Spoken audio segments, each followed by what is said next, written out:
Why is it that when a gym bro laces up for an ultra, the running world rolls its eyes? I'm excited to release this conversation to you. It's with Brian Peterson, host of the podcast Wolfie's World on Borderlands.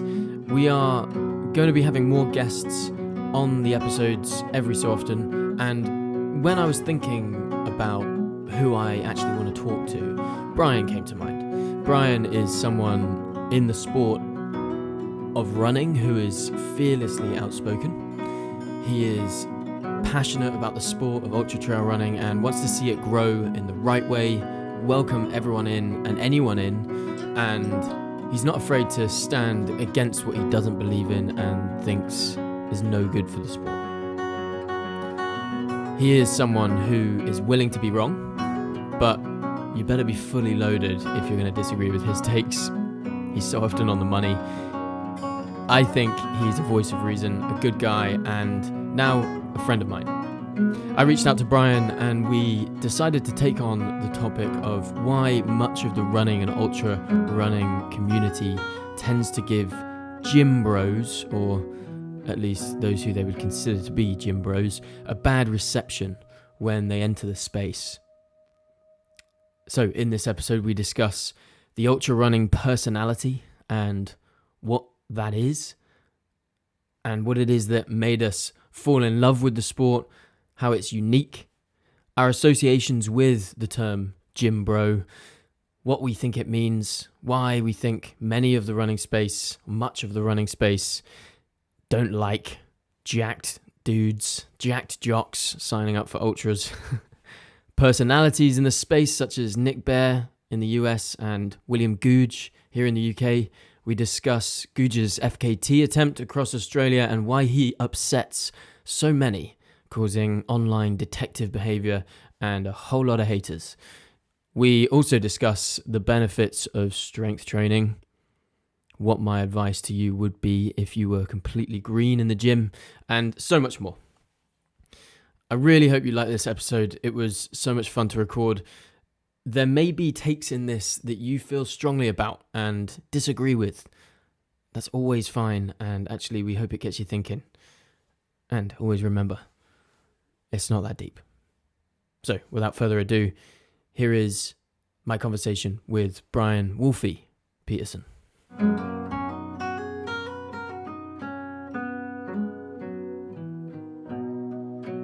I guess I wanted to reach out because I have just loved everything you've been doing at Borderlands. I've said to Josh actually a few weeks ago that I think it is actually my favorite podcast these days. Oh, that's incredible. And I genuinely listen to a lot of podcasts. I run a lot, so I've got a lot of time to be listening to something. And I'm someone who does want to have headphones in because I've got sirens going past and the sound of London. So I actually like to not have like bone condensing headphones. I want to block all sound out, right, and then listen to music or something. So if I'm not listening to like an album all the way through, I'm listening to a podcast, and quite often these days it is Borderlands. Whatever Borderlands is serving up, whether it's a bit of a bad runner's take, whether it's Josh interviewing someone, or if it's Wolfie's World. And I just have been in love with your hot takes. I love how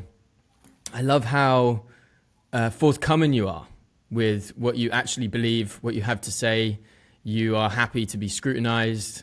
You're happy to, step forward and debate, which is a beautiful thing because, to be honest, as someone who on social media tries to be honest and tries to put my own views out there, it's scary. It's scary to kind of go forward with your honest views because quite often you're wrong about things and it's difficult to be publicly wrong about things. And I think you're just very open in that sense, and I appreciate it and respect it. I appreciate that. Yeah, it's been a lot of fun. Time's flying. I can't believe I've already been with Josh for 20 episodes on Wolfie's World, and probably almost another half dozen or more bad runner takes. So I just have always been passionate about running, sports, and it was just a natural evolution to eventually find a place to land and have my own podcast. So appreciate it's resonating. Always try, like I said in my kind of introduction to Wolfie's World, to be an honest operator. bring fresh and authentic takes, and certainly be the first one to pivot and admit when I'm wrong, and always try to bring and offer a solution. So deconstruct something, play with it, get messy, scrape a few knees, piss off a few people along the way, but then build it back together better than it was before we started taking it apart. So hopefully that's Yeah, I love that. where we've gone so far with the first 20, and we'll just keep going that same path. Yeah, congrats, man. 20 is big. There's, I think, pretty well-known stats about how most podcasts don't make it to 20. So you've at least won on that front. Yeah, I So don't pay congrats, any attention man. to that. Josh feeds me that kind of data, and I just tell him, I just hit record, I email it to you, and you take care of all the wizardry for me. A true runner, you're just consistently Right. showing up. I love it. Yeah, start Sweet, the man. watch, Well, and let's go. yeah. Well, we had like a bit of a back and forth on Instagram as we were trying to set this up, and we are like, let's try and take on a topic. And so, your idea, you came forward with this idea to try and kind of tackle the sort of gym bro subculture and how that invades, for use of a better word, the ultra running space, and how, why does the running world sort of roll its eyes? And there was a lot of, from you at least, there was a lot of interest into the UK culture and whether we could go back and forth on the differences and nuances between US and UK culture in that sense. And I thought that was fascinating. I think that we are going to try and sort of tackle that as a topic. But I want to, first and foremost, for the listeners' sake, if they haven't listened to Wolfie's World, if they haven't, dived into some Bad Runners takes on Borderlands, who is Wolfie? And can you give me like a bit of a background on who you are? I know you did a solo episode on exactly who you Yeah. are, which I loved actually. Who you are, and who you are as a runner, and a bit of a bio would be helpful, man. Yeah, for sure. Yep, there's a great episode on Wolfie's World that you can tune to. It was actually recorded on my birthday, so just turned 43 here in April. Live in Arizona in the United States, just outside of Phoenix, so out in the suburbs, close to the trails, out in the desert. But always have been a sportsman, always identified, and kind of, operated, navigated through life, as an athlete. It's mainly been around team sports in my youth, and so a lot of that team sport engagement, just shaped the way that, I learned how to, get along with others, and, how to stay in line when I got a bit out of control and such. So I'm a father, I've got 2 kids, a daughter, a son, married. Your normal 9-to-5 job. So my daily life is pretty mundane and boring and repetitive when things are good. That's how we want them when you're a husband and father. When you get surprised, it's always a bit more uncomfortable. So like the mundane, like the predictable with the family life. And then I think that's why I lean into, this ultra and running hobby so fiercely, is that, that's where I can still quench the thirst for adventure, for competition, for personal growth. I get to pick and choose what demons I want to battle, what adversity, I want to tackle, with those types of running pursuits. And so, yeah, that's pretty much Wolfie, man. I'm just a 43-year-old guy that likes running long distances and has a regular job and all the responsibilities and stressors that I think everybody has that's listening. Nice, man. And what sort of, was there a moment where you realized that ultra was your thing, or are you pretty open to kind of all kinds of running? Have you ever been a road runner, for example? Yeah, I was pretty more like dogmatic about it being ultra when I first got back into running in my 30s. So in high school, I was on the cross country team, all about running splits and hitting miles times. And so when I got back into running, I was definitely like, I don't want to, go the road route. I don't want to be a marathoner. And I think seen some documentary or, some YouTube film probably about ultra running and saw the mountains. And at the time, all the dudes had long hair. They were tatted up. They just looked like rock stars. And, that was for me. That fit the aesthetic and the environment I wanted to be in. Was that the point that you started with that fascination? Because you have a mad knowledge on the industry, on the space, on the niche that is ultra running.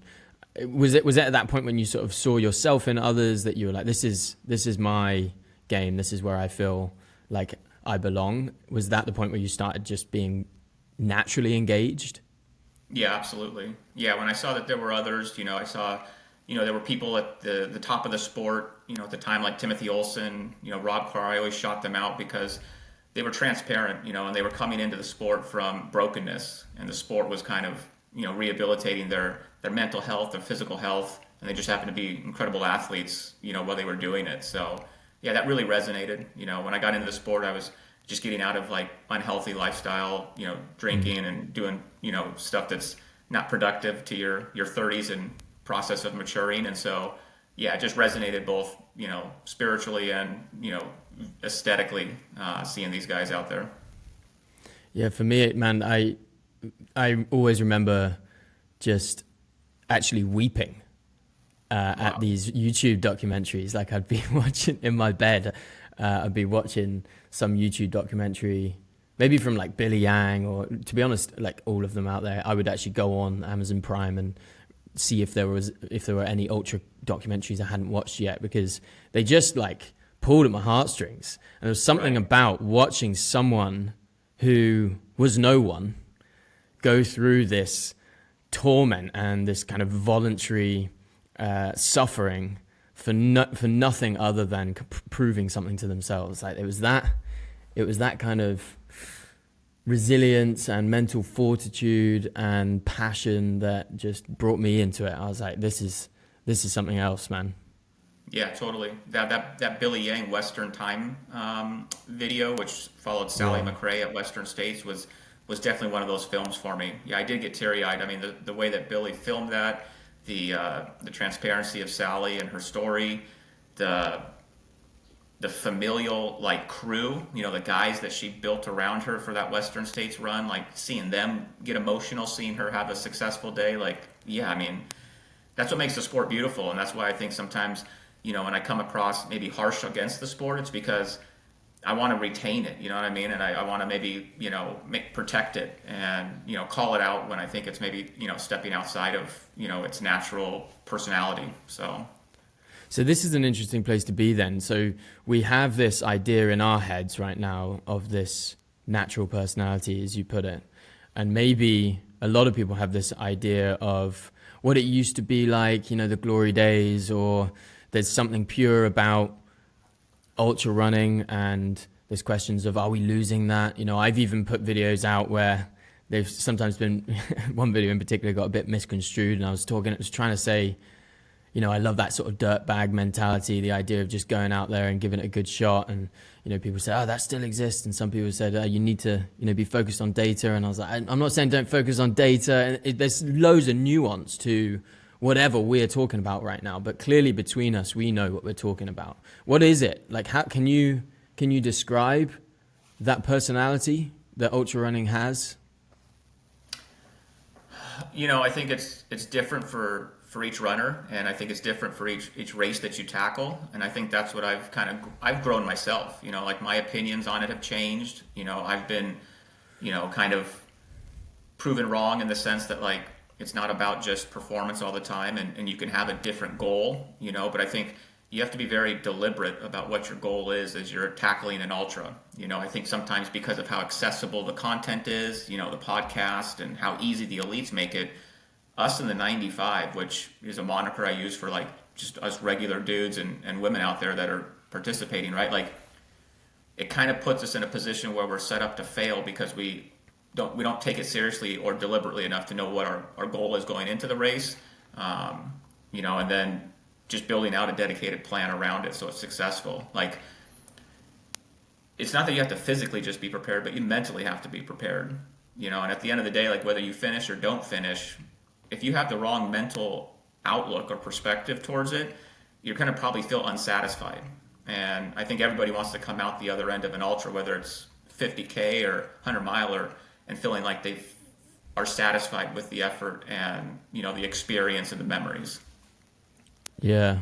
For me, man, like there's obviously the physical and mental pursuit that is ultra running. But yeah. And this is referenced so much when I talk to people about what they love about ultra running, and almost so much that it's become cheesy and like an annoying answer. But it is the community. There's something about the community that's different from other sports communities I've been involved in myself, but I look upon as an outsider. The community in ultra running, to me, it's like there's this real focus on a love for nature, a love for the outdoors, an appreciation for the moment they're in.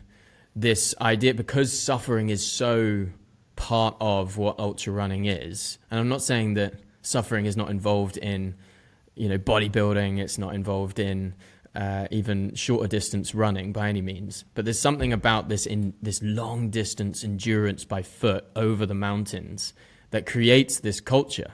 Because, and I've said it before, there is something about being humbled by the mountains, and it is that humility that I think is so attractive to me. All of my favorite ultra runners that have ever existed have been wildly humble, or it seems that way at least. People like Courtney Dauwalter, or even, I don't know the guy, but in terms of my impressions from the content, Dan Green comes across as just like a smiley, kind of humble guy who's not, he's not going over the line and shouting, aggressive language about how, I am the one to watch. There's none of that. It's very humble. And it's even become almost a problem in the ultra space with people holding hands and going over the line. It's almost too nice a community. Where's the competition? So it's that humility, I think, for me. And I think that maybe segues us nicely into kind of how that culture, how this ultra running culture differs maybe from what we're trying to tackle today, right? I guess like maybe just to tee up, what was your sort of thinking when you posed this as a topic? There's clearly something in your mind in terms of how the gym bro culture, and maybe we can define that in a second, differs from ultra running and where those things collide. What was your thinking?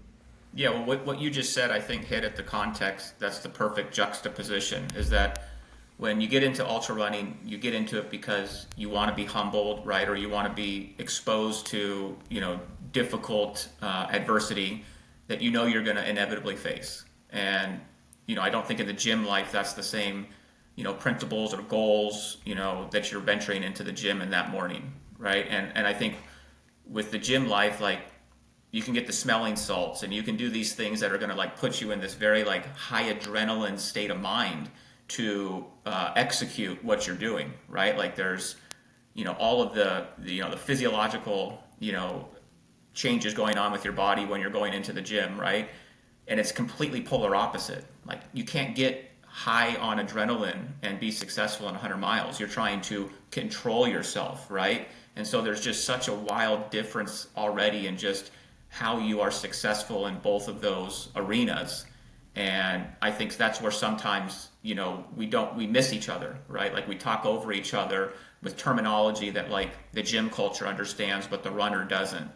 And so, I think what I wanted to talk about was like, even the gym bro terminology is like that's a niche of a niche community. Like not everybody that goes into the gym is gym bro. There's plenty of people that look like gym bro, but they're not. You know what I mean? Like they don't live the life of the gym bro. They just happen to physically present themselves in a way that like unfortunately has a bad reputation. And in ultra running, I think there's a lot of like self-preservation, there's a lot of insecurity. And so when you just see somebody present themselves in a certain way, we immediately want to shun them or, cast them into their own community. We don't open, the arms like we do with somebody that looks like a runner or presents themselves in a way that doesn't seem to be hostile, right? Yeah, absolutely. Is it the same over there? Like, do you have the same type of like social stereotypes around like gym bro and that type of stuff? Yeah, as I was preparing for this, I was talking to Lou, my girlfriend, about that sort of gym bro and what it is, and I was like, I don't know if it's just me and I'm sort of uninvolved in the culture directly, or if actually at the end of the day, because we are from UK and the US, we speak the same language and we are influenced by similar stuff. A lot of the people I follow, for example, on social media, online and that sort of thing, are from America. So I will have some influence coming over this way. I'm sure there's plenty of overlap, but there definitely is this idea of a gym bro, for sure. And I guess, it's sort of, it's the type of person who I guess is completely obsessed with the gym. So that is their sport, is lifting. And it can be any discipline in lifting. It can be someone who is powerlifting. It can be someone, I guess, who is more a bodybuilder type of thing. But I think my understanding of a gym bro is just someone who lets lifting weights sort of become their personality to the extent that they expect everyone to understand, or they sort of, there's a looking down upon those who don't do it in the same way, maybe. It's difficult because you did say just then that it's a niche within a niche. And then when I think about it, I'm like, there are probably plenty of people who don't go to the gym who think you're a gym bro, in inverted commas. But all it is you just go to the gym because you're trying to look after yourself. You're trying to, ensure you have strong bones, strong muscles, and you can lift heavy weights. You're not a gym bro necessarily. But it was always something, when I started getting into the gym, I used to play rugby at school, and a few people would get going into the gym. And I initially, when I was like 15, I didn't like the idea of going to the gym because of this gym bro stereotype. And the reason I didn't like that is because of the vanity of it. And I still to this day am really uncomfortable with any idea of vanity associated with lifting weights. Although I admittedly love to look good, and part of why I go to the gym is to make sure I look good on the beach. But I also hate the idea that I'm only doing that for aesthetics, And so this bodybuilder aesthetics, look at me, I want to get into great shape. That to me always had this strong association with gym bro, this idea of a gym bro. And it is, in my mind, exclusively men that we're talking about here. This kind of, this macho idea of, it's hard. I'm struggling to describe it. Maybe give me a hand. Is any of that resonating? Is it the same? Yeah, totally. And I think it's just this like evolutionary survival instinct that we tap into. Like gym bro, I think, goes all the way back to high school days. They're the bully. They're the jock, right? They're the popular guy. They're the prom king, right? We're projecting a lot of things, upon gym bro as adults that are just silly. Like, because gym bro to me is also like, you're taking illegal supplements, right? Like they project that anybody brings a certain physique to them, they're cheating, they're dirty, right? They're a womanizer, right? They just go out with their lads and they try and just pull as many chicks as they can, right? There's a lot of things that get associated to gym bro that you can't even begin to cast with accuracy. Like, that's what again, about the sport. It's like, I don't want to see that, guys. Like, we've got to be a little bit more thoughtful, be a little bit more mature. Not everybody that just presents themselves in a certain way can we cast these negative stereotypes on, so there's a long history with runners. I think because I've experienced both sides of the fence. Like when I got into high school cross country, I didn't want to be a runner. I was just there because my friends ran, and then you like doing things you're naturally good at. So I was like the best on the team. It came naturally to me, so I kept doing it. But I did it like reluctantly. I resented the fact that I was a good runner because running wasn't cool. They were like the athletic orphans in high school. They had no other team sport that they could be part of. They got cut, and so they ended up in running. Like running for decades has not been cool. It's just now that we're in this era where like satisfy, self-expression, all this stuff is creating this coolness to running.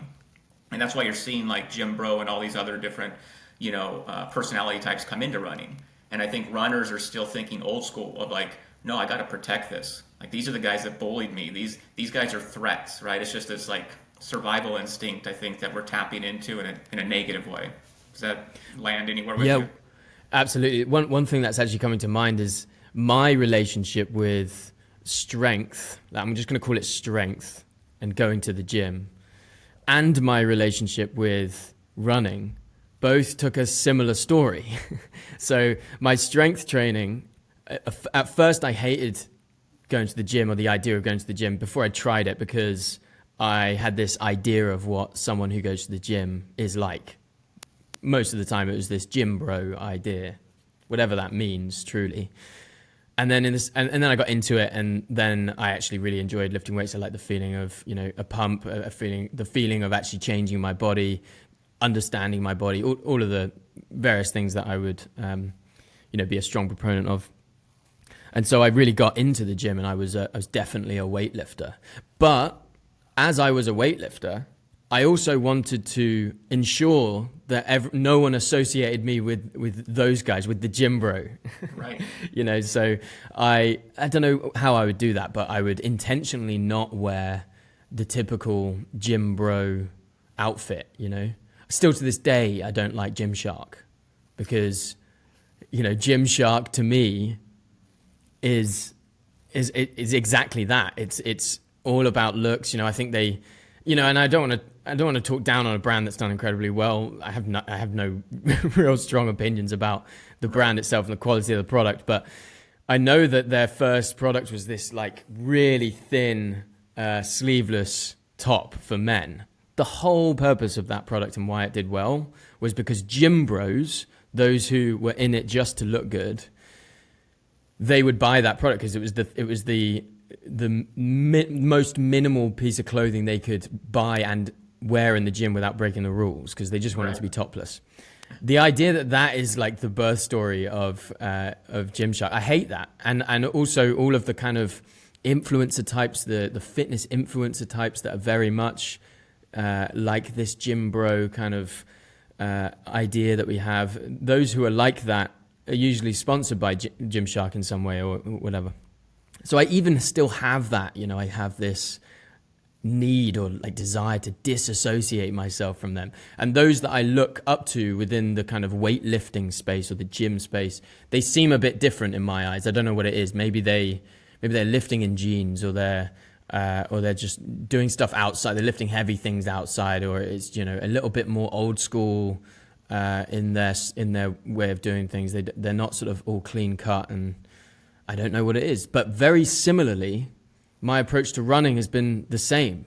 I never, and I know this is your story as well, I never felt like I belonged in the running space. I didn't like the stereotype of the runner. Right. To me, the whatever that stereotype was, wrongly or rightly, I just didn't like it. I'm an ex-rugby player.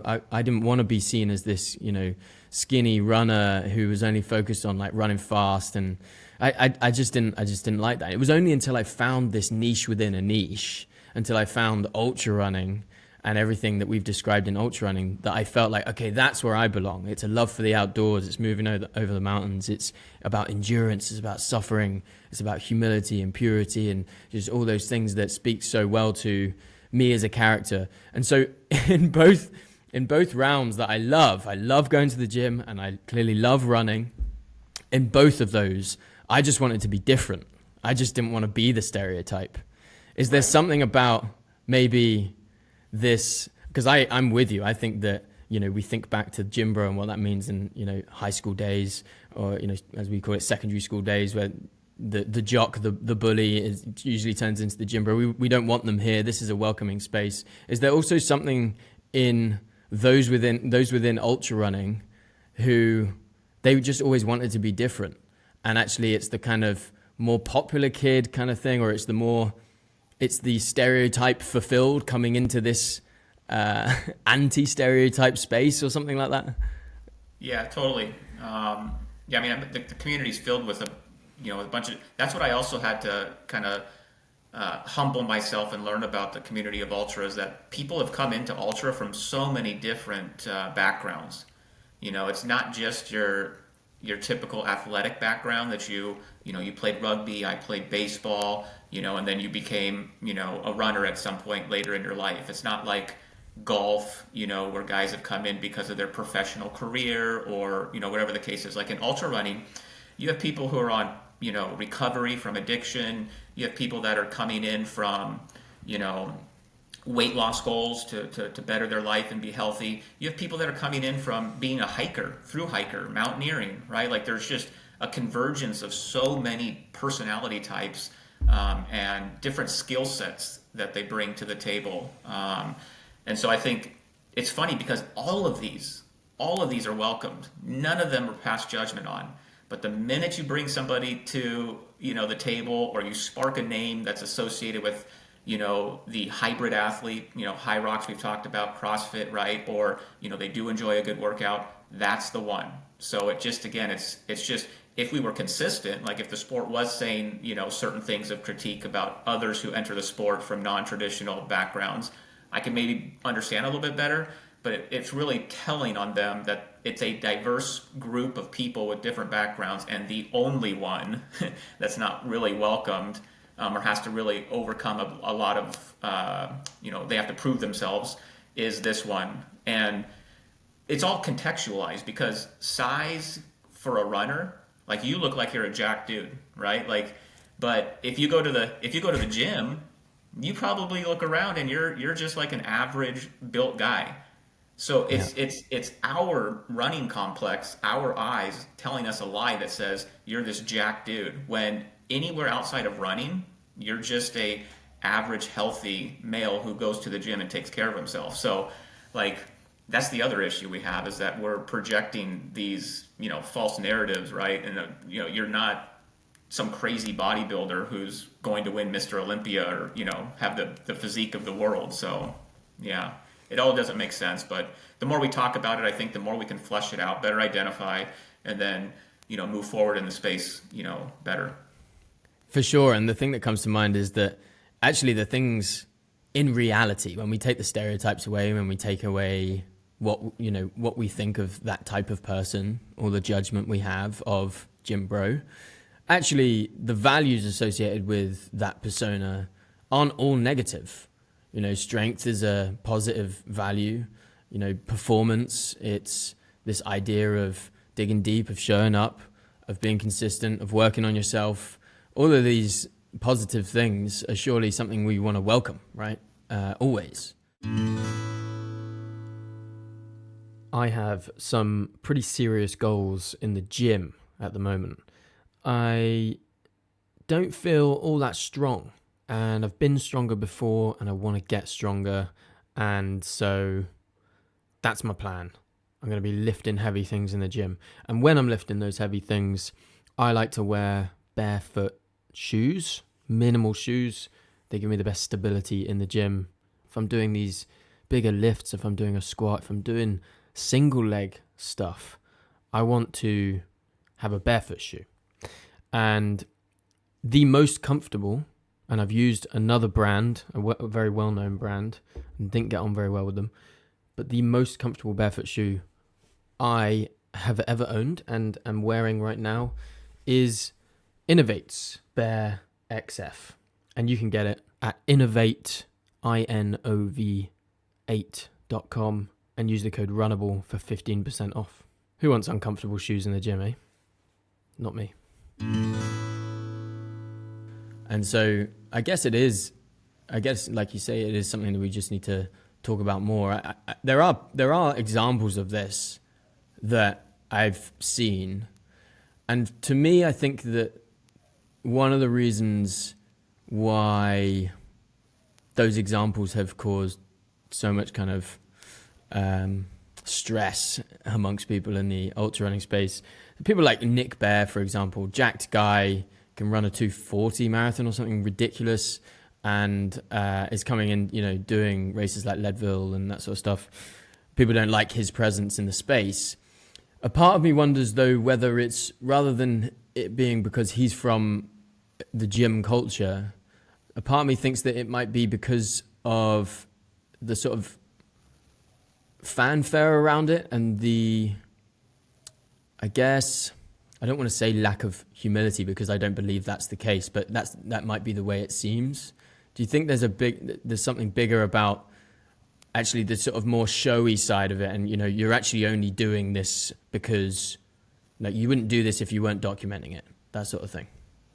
Yeah, that's the Nick Bare example is like the $1 million example right now, because there's another guy here that's the beach kid, Max Jolliffe and Sally, right? Like, both of these are athletes that are well accomplished within the ultra space, and Nick's brought them in, and that's a great, I think, financial opportunity for them, and it gives them a bigger platform than anything else that we've seen in the traditional ultra space. And I think there's a lot of jealousy and envy that's triggering some of the backlash, towards BPN.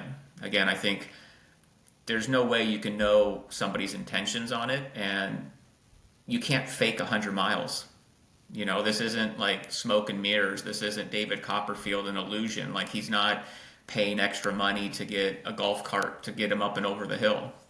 So at the end of the day, like, he's covering the ground, and that's something that everybody has to respect and take notice of. And if you're diluting that for some reason, it's coming from in here. It's coming from inside you of why you're diluting what he's accomplished. That everybody else on that start line that got across the finish line, you're celebrating. And so, yeah, I mean, I don't know where we go with moving forward, because I think the sport's just tripping over itself because it feels threatened that, again, Nick brings a bigger audience, a bigger financial business to the table than anything else that has been established in the sport.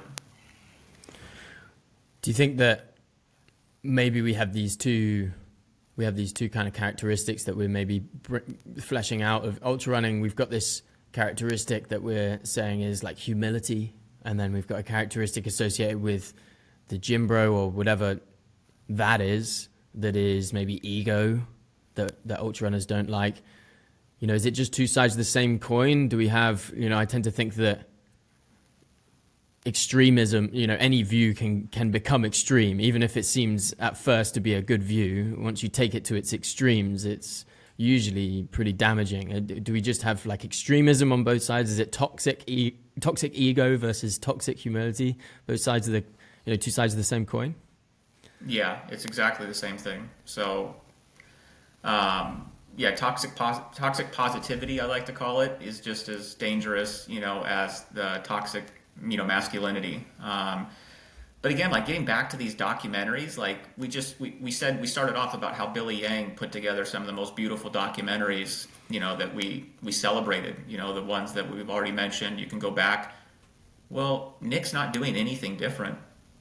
If you watch and give Nick's videos an honest chance, he's not doing anything like douchey. Like, maybe his shirt's off and you don't resonate with that, but like the way he films it is inspiring. Like, if you can't watch Nick's Leadville and feel inspired, then there's something, maybe that's not connecting with you on that film, but there's nothing he's doing to go out of his way to present the sport in a way that's not honest.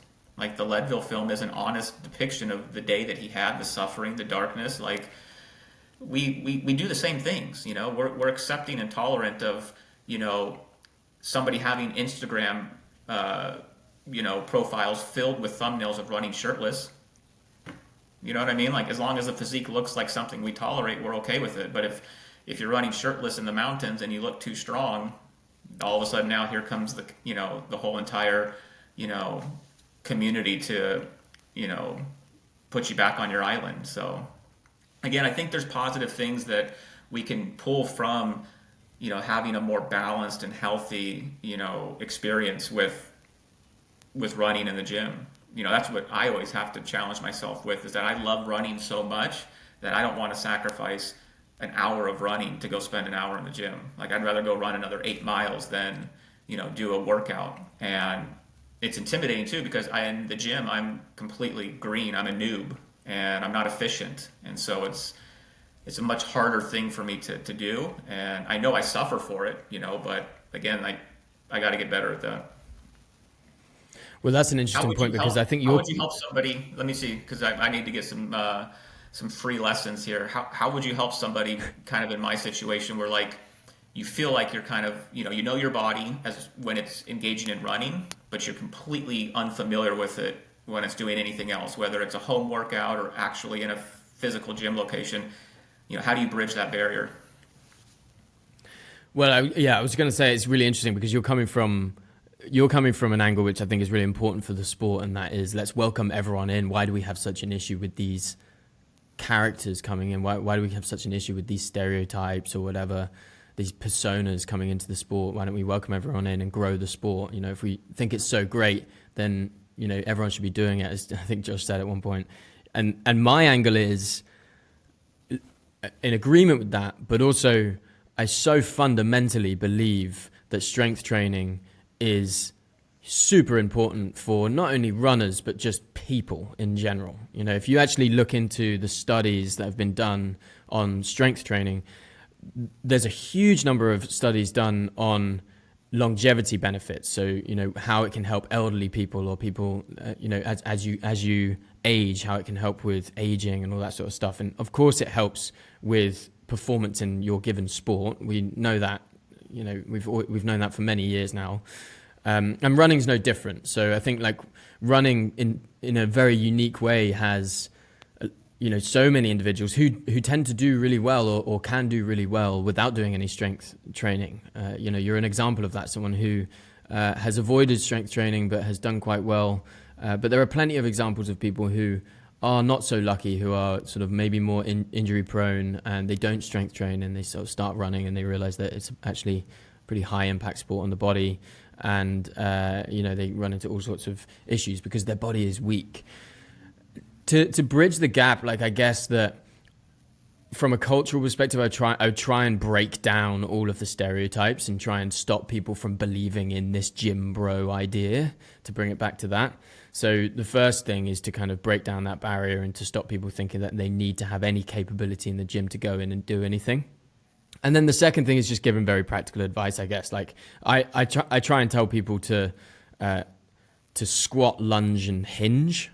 So, you know, get the fundamentals right. You know, as a runner, you don't need to be overcomplicating it. There's loads of stuff out there that is, you know, very special stuff. You've got bands pulling it in different directions and all this sort of rubbish. The more complicated it looks, probably the more stupid and pointless it actually is. But get the basics right. Just go in there, do squats, do lunge movements, however you want to do that, whether it's a barbell on your shoulders or whether it's more comfortable to have dumbbells either side.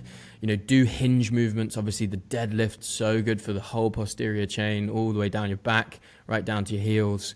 You know, there are really basic movements that you should go and do and work on. And just, you know, every 5 to 6 weeks, you can progressively overload and shock the body and change it with slightly different movements. But unless you have the basics down, I wouldn't be getting anyone to do anything complicated. So I'd be getting, if you're a runner, I'd be getting you to do hinge movements, single leg stuff as well. So like a single leg Romanian deadlift stuff, the full actual deadlift, trying to lift heavy as well.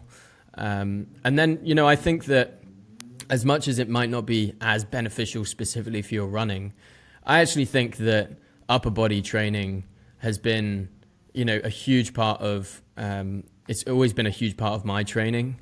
I just do sort of full body stuff, but the sort of pump that you get, the feeling that you get walking out of the gym is completely different from, let's say, the runner's high. But, you know, nothing beats it. Nothing beats the runner. Nothing beats running over the trails with the sun beaming on your back, but also nothing beats walking home having just done a massive workout and feeling a decent pump. Like the capability that you feel, the sort of empowerment that you feel when you've got a pump on is difficult to compare.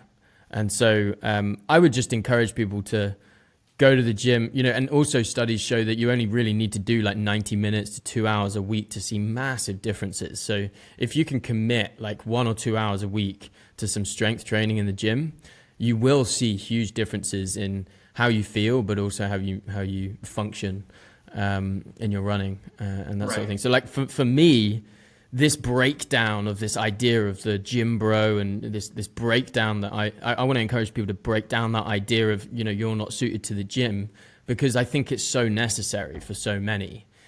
You know, I think you can only get so far not going to the gym, and that might be you getting to a certain age and having difficulties. You know, you might be lucky enough to get to the age of 50 and never have any issues, but then suddenly start dealing with issues, and guess what your physio is going to do? They're going to prescribe to you strength movements, right? And you're going to have to stick to those movements to improve. You have to get strong. You have to be strong. And I think if you just you sort of build those foundations, you know, really simply just with something, an hour a week, then you know, you will avoid a lot of issues. Yeah. Stay natural. Yeah, it definitely sounds like you're living a life of prehab than rehab, you know, which is certainly something that I think's, you know, respectable about the person who dedicates time in the gym. You know, running isn't really like prehab. Like every time you're running, you're basically doing something, you know, that you're going to deliberately see immediate results for. Whereas like running, you can't prehab something. Running, you're actually towing the line of an injury. Whereas like if you're in the gym and you're doing things mechanically correct, you're doing things that prime the body to be stronger, to prevent injury, is what I'm understanding. And so I think that's like a great, you know, difference between the two sports, you know, that we could celebrate as runners.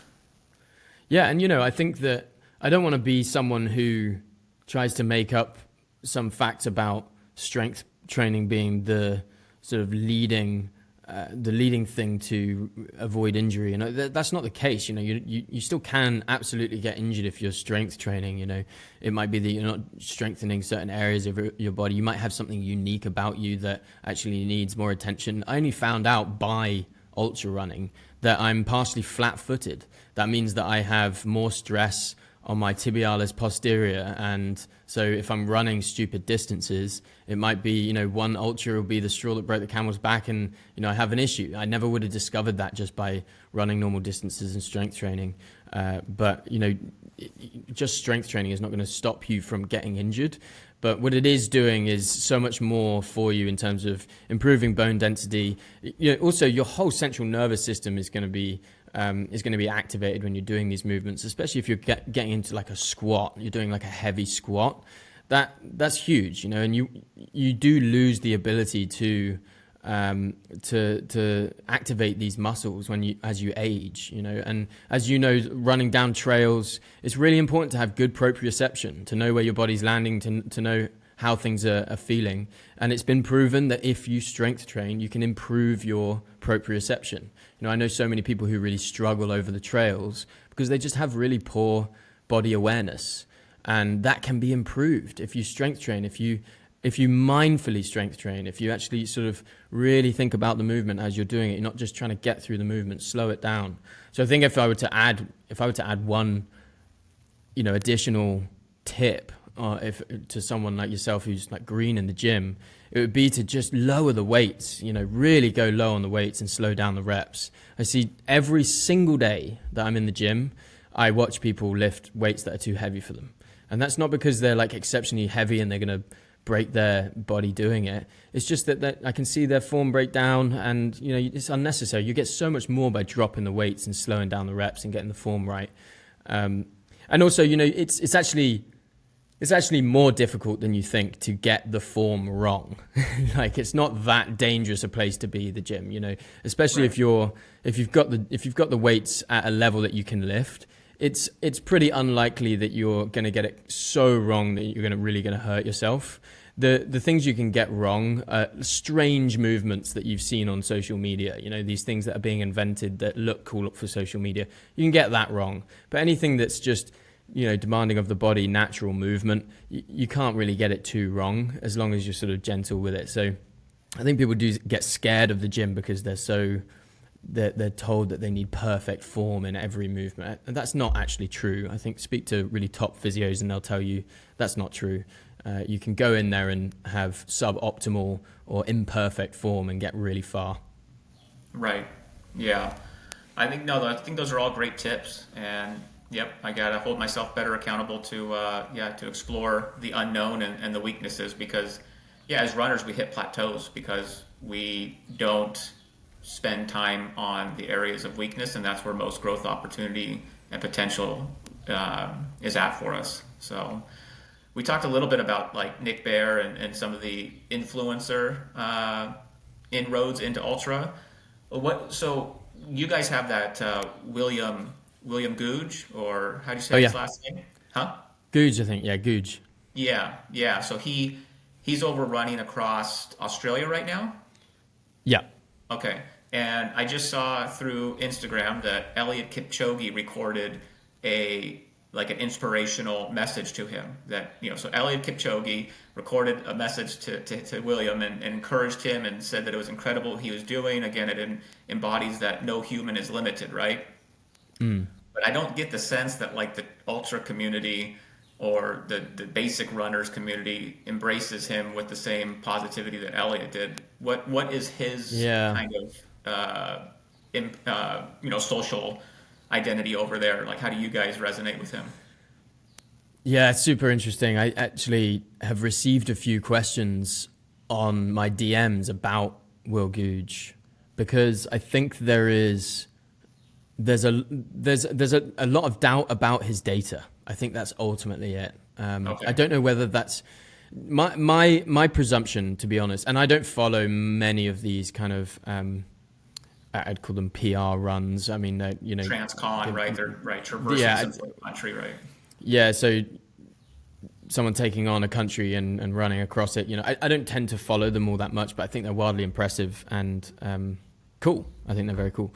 But I haven't been following Will's progress, to be honest. But I do know that in previous, records he's done and previous Transcon kind of stuff that he's done, there's been a lot of doubt about his, the efficacy of the data that he's showing. Apparently not sharing his Whoop data fully, and things seeming inconsistent with his heart rate suddenly being extremely low compared to his training and all. I don't know, but I do think that it comes from.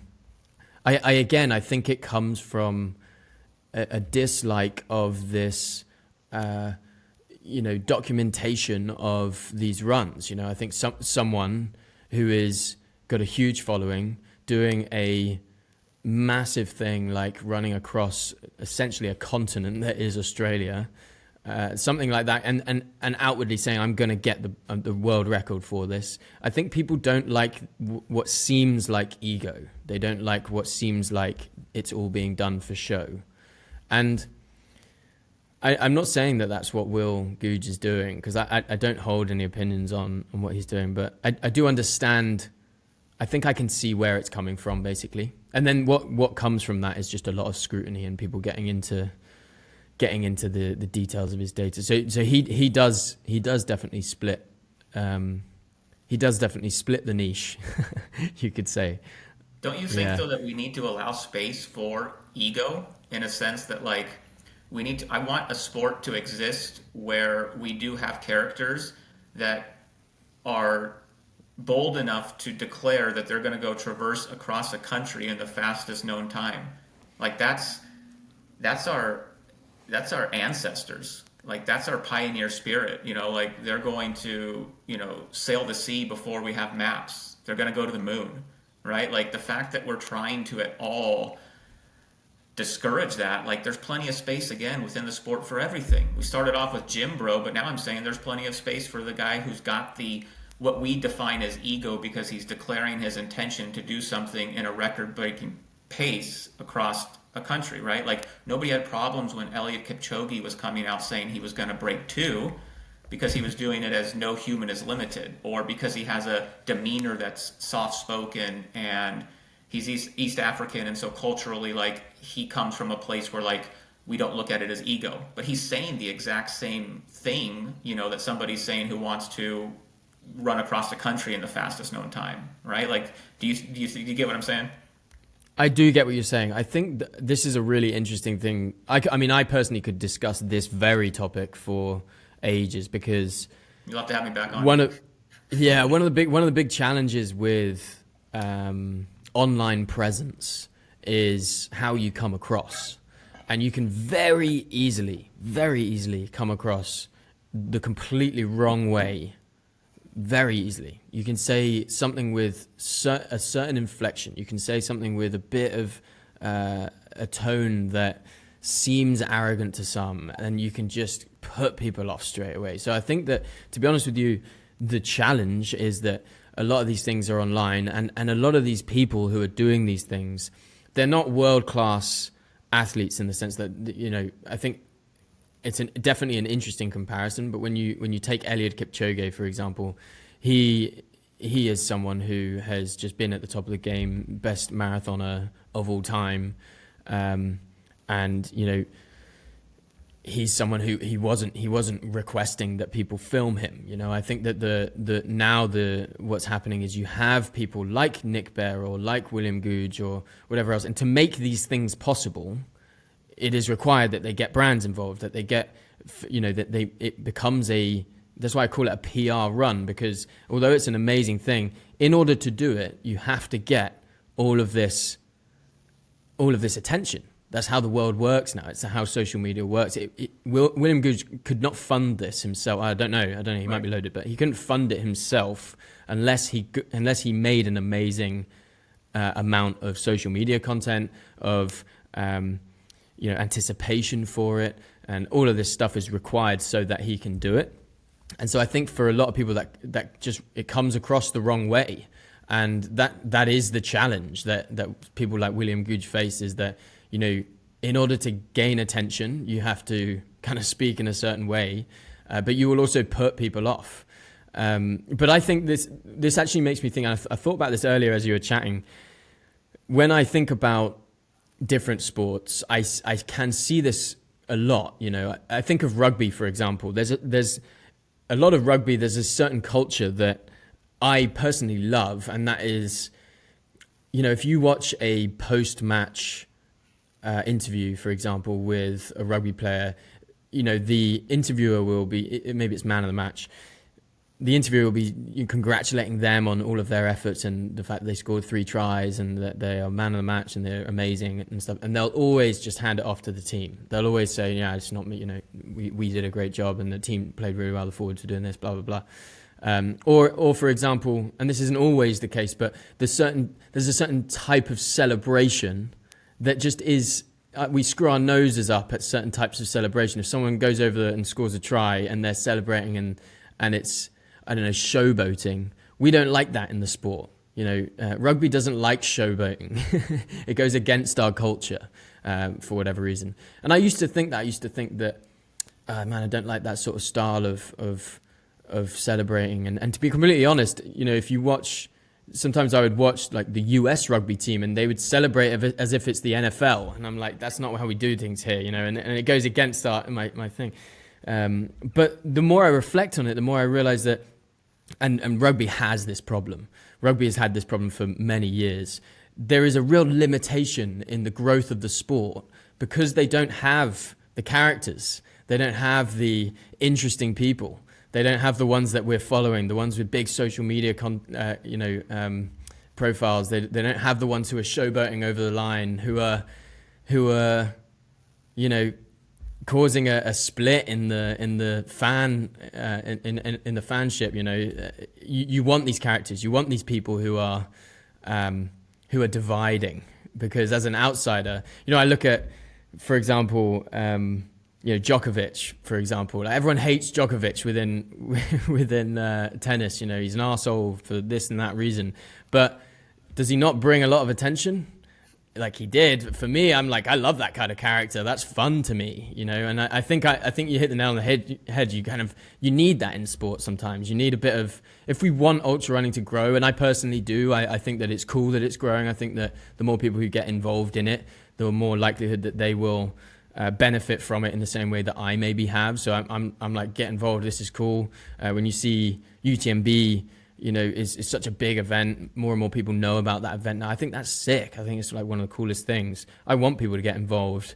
And in order for it to be like a properly big sport with, a lot of followers and a lot of spectators and a lot of participants, I think you do need like characters who, rustle a few feathers. Absolutely.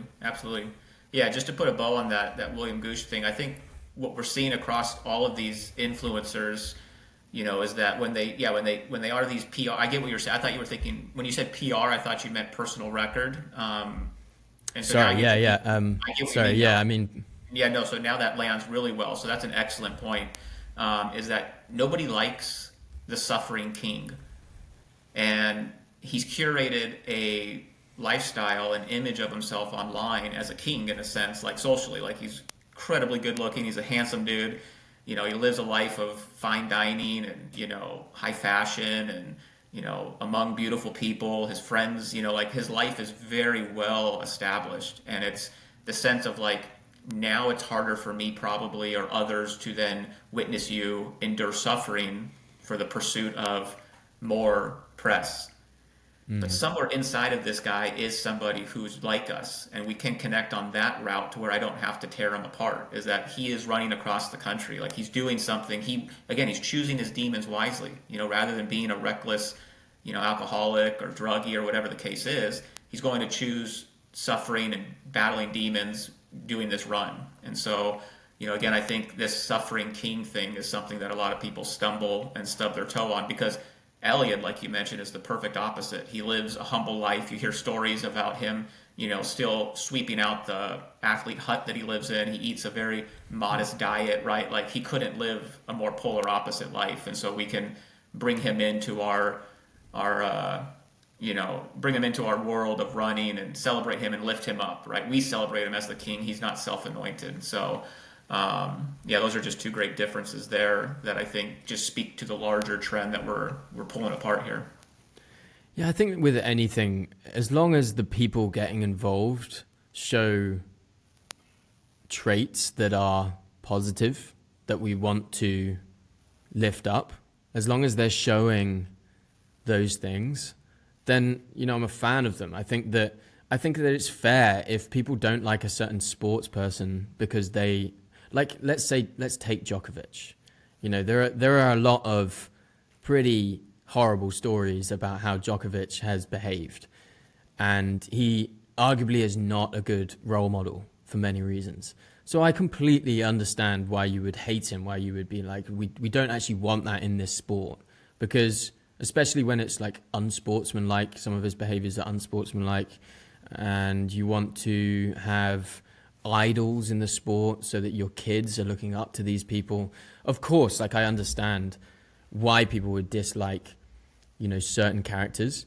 As long as it's for those reasons, I'm in support of saying, actually, yeah, let's not encourage that. But when you have people who, there's hatred of that person for no good reason, like they don't fit into the mold, then I kind of want to stand against that. I definitely want to be like, actually, let's lift that person up because it annoys you, because you are so irritated by just something you can't describe in them. As long as that person shows humility, as long as that person shows that they are, well, they don't have to show humility, but things that are, positive, that we would want to point towards and say, be more like that, act like that. I think that's important. I think that's important in sport. I think we want to lift up the types of people who are grateful for the people that are around them, who are humble in their pursuits, who are obviously formidable athletes, but are good people. I think that's important. So I think, like, in this whole discussion, as long as we're not making judgments about that person for superficial reasons, as long as the judgments we are making are grounded in like real reasons, then I'm happy with that. I think that we reserve the right to like and dislike people, and to be honest with you, I think more discussion, more splitting of opinions, that just brings more attention, and so that's maybe a positive thing. But I think that you should ask yourself, if you are hating on someone, you should ask yourself, truly, why is that?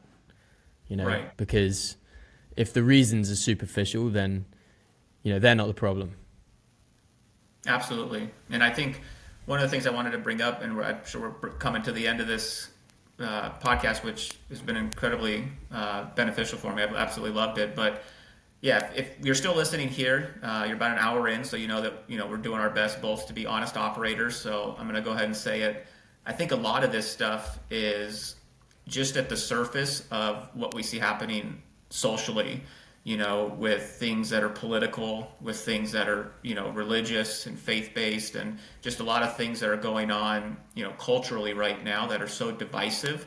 And that I think the minute that you see or get a sense of something that you don't align with outside of running, right? Like, I think we're bringing in our tribal alliances from social, political, religious, and then when we sense that somebody's got an allegiance to something outside of running that we don't like, no matter how they're engaging in the act of running, we want nothing to do with them, throw them out, banish them. And so we've got to stop being, that polarized in in how this community is. Again, celebrate the things we have in common, and don't allow things outside of running to cause you to judge somebody one way or another. Actually be curious to see that, like, wow, this person who I don't align with on this topic is actually like me. He's in this sport, she's in this sport, and they're not a half bad person. Like, find those curiosity threads to pull on, and don't allow them to just divide us,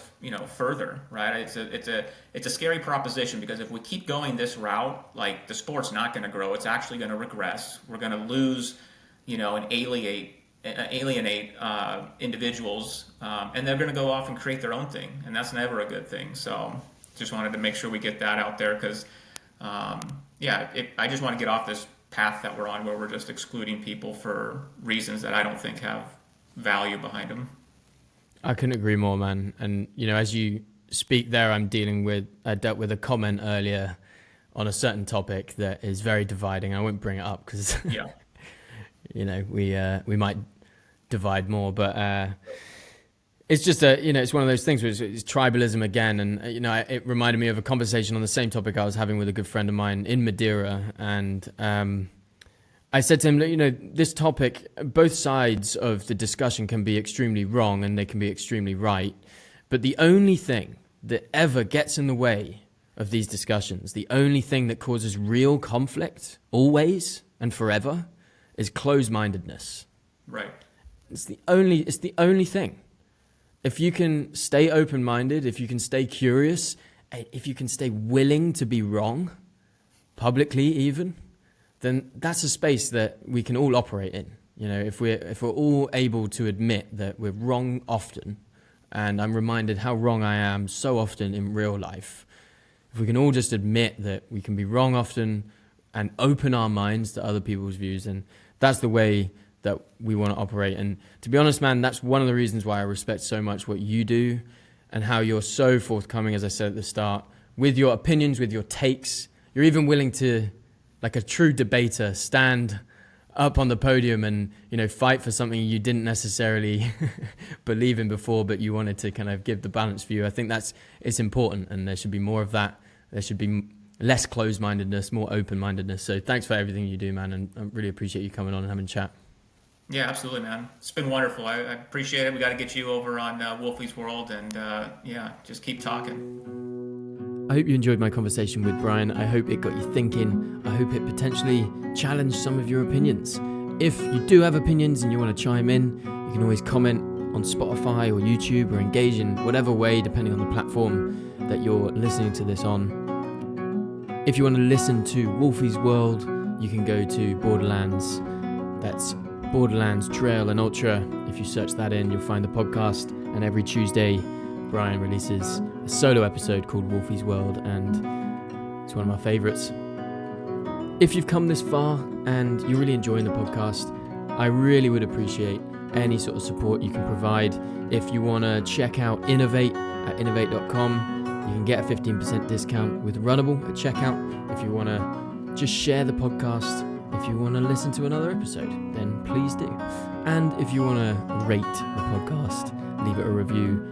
That will do the podcast wonders. So I'd really appreciate that. Thanks, first and foremost, for listening.